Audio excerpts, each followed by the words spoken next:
ರಾಹುಲ್ ಗಾಂಧಿ ಅವರನ್ನ ಭೇಟಿ ಮಾಡಿದ್ರಿ, ಏನ್ ಸಂದೇಶ ಆಯ್ತು ಸರ್? ನಾನು ಕಾಂಗ್ರೆಸ್ ಅಧ್ಯಕ್ಷ, ಅವರು ನಮ್ಮ ಲೀಡರ್ ಆಫ್ ದಿ ಅಪೋಸಿಷನ್, ಅವರು ಕಾಂಗ್ರೆಸ್ ಅಧ್ಯಕ್ಷ. ನಾವು ಭೇಟಿ ಮಾಡೋದು, ನಾವು ಮಾತಾಡೋದು, ನಾವು ಗೌರವ ಕೊಡೋದು, ಪ್ರೋಟೋಕಾಲ್ ಹೋಗಿ ಇಶ್ಯೂ ಮಾಡೋದು, ಇವೆಲ್ಲ ನಾನು ಪಬ್ಲಿಕ್ ಚರ್ಚೆ ಮಾಡ್ತಾರೆ.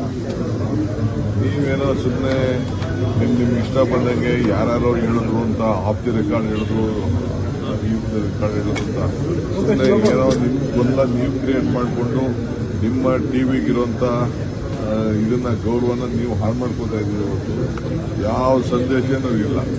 ಭೇಟಿ ಮಾಡಿದ್ದೀವಿ, ಚೆನ್ನಾಗಿ ಕೆಲಸ ಮಾಡ್ಕೊಂಡು ಹೋಗಿ ಅಂತ ಹೇಳಿದ್ದಾರೆ. ಚೆನ್ನಾಗಿ ಕೆಲಸ ಮಾಡ್ಕೊಂಡು ಹೋಗ್ತೀವಿ.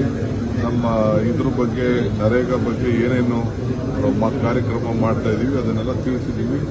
ರಾಜ್ಯದಲ್ಲಿ ಆಗ್ತಾ ಇರೋಂಥ ಬಿಜೆಪಿ ಅವ್ರ ರಾಜಕಾರಣ ಕೂಡ ಚರ್ಚೆ ಮಾಡಿದ್ದೀವಿ. ಪ್ರಾರ್ಥನೆ ಫಲ ಸಿಗುತ್ತೆ ಅನ್ನುವಂತ ಮಾತು ಹೇಳಿದ್ರು. ನಾನು ಮೊದಲೇ ಇದ್ದದ್ದು ಇವಷ್ಟೇ ಅನ್ನಲ್ಲ ರೀ, ಮೊನ್ನೆ ಇದಕ್ಕೆ ಹೋಗಿದ್ದೆ, ಒಂದು ಬಿಸ್ನೆಸ್ ಮೆನ್ ಇದಕ್ಕೆ ಹೋಗಿದ್ದೆ. ಅವ್ರಿಗೆ ಹೇಳಿದೆ ನಾನು ಅಷ್ಟೇ, ನನ್ನ ಅನುಭವಗಳನ್ನ ಸುಮಾರು ಒಂದು 20 ನಿಮಿಷ ಮಾತಾಡಿ ಮಾಡಿದೆ.